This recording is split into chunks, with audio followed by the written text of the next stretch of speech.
So Man United have just beaten Real Betis 4-1 at Old Trafford, and now all the attention moves to Southampton. Southampton team who are struggling in the Premier League, sitting 19th in the table. This game should be a walk in the park for Man United on paper. But football is not played on paper. After last Sunday's embarrassment, we need a statement performance in the Premier League right now. Southampton, who have lost 7 of their last 10 games and won only 3. Obviously, they are not in good form, but they won their last match against Leicester 1-0. So let's just look at 3 ways to beat Southampton at Old Trafford. Number 3, James Ward-Prowse threat. Before talking about how to beat Southampton, let's talk about how to stop them first. And obviously, their biggest threat is James Ward-Prowse from free kicks. The guy can score free kick from anywhere. He is one of the best free kick takers in the world right now. So we have to be very careful with tackles and fouls outside the penalty box. We cannot be reckless and giving away fouls, and that responsibility has to be on Casemiro and Fred's shoulder. Casemiro is an experienced player, so I expect him to deal with it better, but Fred, who gives away silly fouls, needs to be very, very careful in this game. Southampton will definitely target Fred and try to win fouls against him. The moment you give away a free kick outside our penalty box, it will be a very nervous moment, believe me. Ward-Prowse scores free kick like penalties. So stop Ward-Prowse, that's the first factor. Number 2, Fred's energy in midfield. Just like Southampton will target Fred in the midfield to win fouls against him,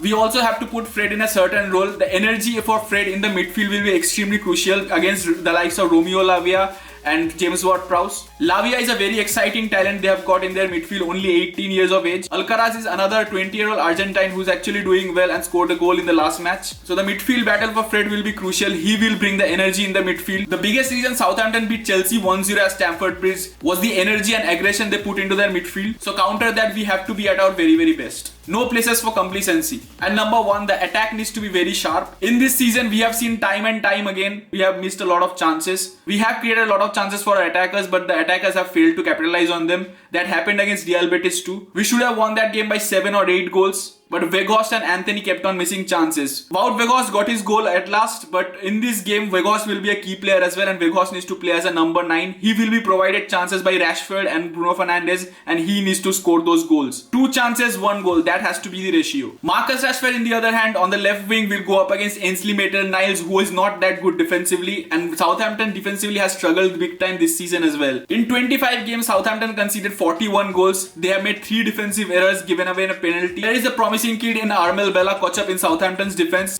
who can deal with Rashford's pace. So we have to be very clever. Bruno has to create a lot of chances coming in deep in midfield, just like he did against Real Betis. So that needs to be copy and pasted in this game as well.